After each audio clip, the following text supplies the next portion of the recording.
దిగండి. గ్యాప్ పెద్దగా వచ్చిందేమో కింద. ఇది వాటర్ ఉన్న గ్యాబా లేకపోతే కాలు గ్యాబా? గ్యాప్ వచ్చింది. ఇప్పుడు అందులో మనము మోటార్ బంద్ చేసినాం కాబట్టి నీళ్ళు వస్తున్నాయా లేదా అనేది కనబడది. కాకపోతే దించు దించు గ్యాప్ అవుతుంది. వస్తాయి నీళ్ళు, ఒక్క బరాన్ని వస్తాయి. లేపు లేపు లేప్ లేప్ లేప్ లేప్ లేప్ దించు. ఇచ్చిపెట్టినాడు ఇజా ఒకసారి లేపు లేపు దించు.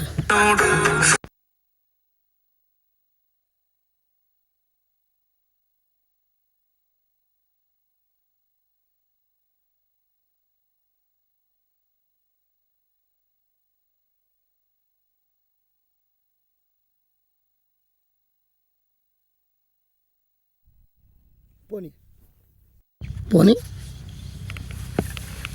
మెల్లగా పోని మెల్లగా పోని పోనీ. ఓకే మెల్లగా పోని మెల్లగా పోని.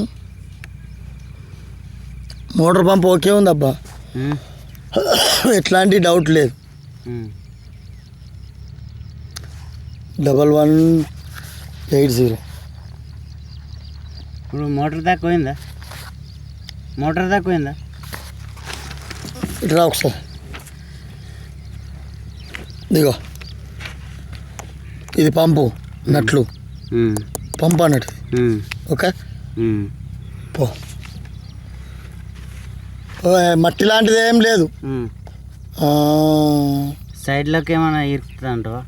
ఏ ప్రాబ్లం లేదు, మోటార్ బాగుంది. ఏది సైడ్లో నీళ్ళు తక్కువ పోస్తుందని దోయించి పోసింది ఇంతకుముందు, నీళ్ళు తక్కువైనాయి. అదే ఇక గ్రౌండ్ వాటర్ తగ్గి అన్ని బోర్లు చాలా ఇట్లా తక్కువ వస్తుందేమో, కానీ నీకు మోటార్ పరంగా పొక్క పరంగా మంచిగా ఉంది. ఇప్పుడు నువ్వు దించుడు కూడా బరాబరే దించినావు. ఇప్పుడు 76 అంటే గ్యాప్ కంటే కిందికి దించినావు, బరాబరే దించినావు. ఎంత గ్యాప్, ఎన్ని గ్యాప్లు వచ్చినాయి నేను లెక్క పెడతా. ఇప్పుడు అన్ని రాస్తా, టోటల్ వేస్తా, మెల్లమెల్ల అది చెప్తా. ఇప్పుడు మా మోటార్ చాలు చేస్తే ప్రెషర్ ఏర్పడుతుంది కదా, ఒకసారి చూద్దాం అట్లా. చాలు. ఎందుకంటే అది కాలు గ్యాబా లేకపోతే